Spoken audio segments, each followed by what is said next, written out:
Nick says, I hope in a few months when Labour are failing with the economy, with the boats, etc., that you will hold them to account the same as you have with the Conservatives. A few months. A few months.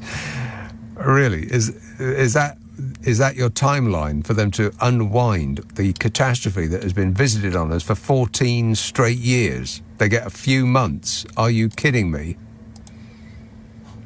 0345 6060 973. Let's have Camden. Hello, Paul. Hi there. Paul. Yeah, nice to talk to you.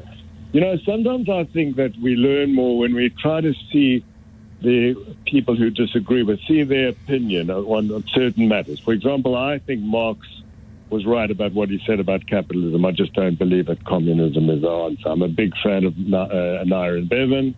I'm not a socialist. I'm not a communist. I loved his National Health Service. I loved his support of the Zionism at the time.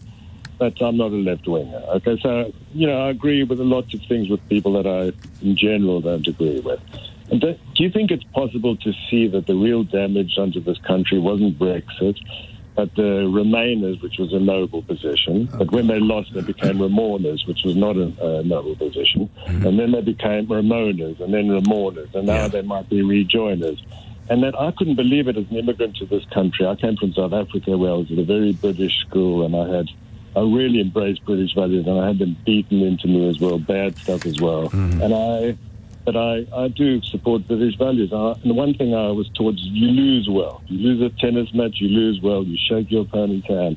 And that just didn't happen here. It led to a divided society. So can you see that the people like King John Bercow and people like that blocked democracy, they are the ones that did the damage. We don't even do so badly. Paul, how much power do you Brexiters actually want before you stop complaining that you don't have any power? You have Boris Johnson, the man who ran on getting Brexit done, was the most powerful man in the country for the first part of our Brexit journey and did absolutely nothing with it.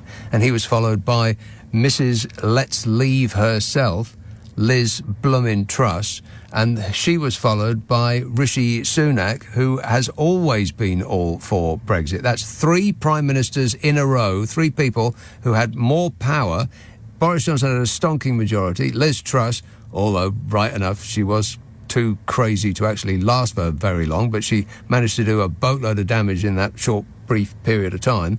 And then there was Mr. Moneybags, Rishi Sunak, who could have done anything he wanted with the kind of majority that he had in the House of Commons. And all of those people were what? They were stymied by the deep state? Are you kidding me? No, I don't mean that. I mean from 2016 to 2019. I think I'm talking about the Theresa May era, where John Bercow and the blockage and the Ramoners and the blockage of democracy. Right, okay. Well, I refer you to Paul, I refer you to the answer I gave some moments ago. It's just pathetic, this whining and whining and whining. It really is. I mean, at what point will you be satisfied? We left. None of the things that were promised actually came to pass. We left, and none of the things that were promised came to pass. It was all a tower of... it's somebody else's fault. Yeah, it always is. It was a tower of lies, all of it. We were conned as people by dark money coming from elsewhere, and you could point the finger at Russia, as security services certainly did, and other dark forces joined in gleefully as well. And we left. And it didn't work. Everything that the Ramoners were warning you about actually came to pass. It couldn't possibly have worked for the simple reason that no country on earth has ever left a trading party that it was a trading bloc that it was party to. No country has ever made it more difficult to trade with its biggest trading partner.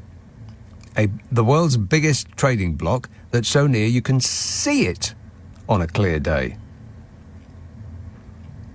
But no. Rather than accept responsibility and say, OK, we were wrong, we lied to you, you've been duped. No, it's just finding excuse. John Bercow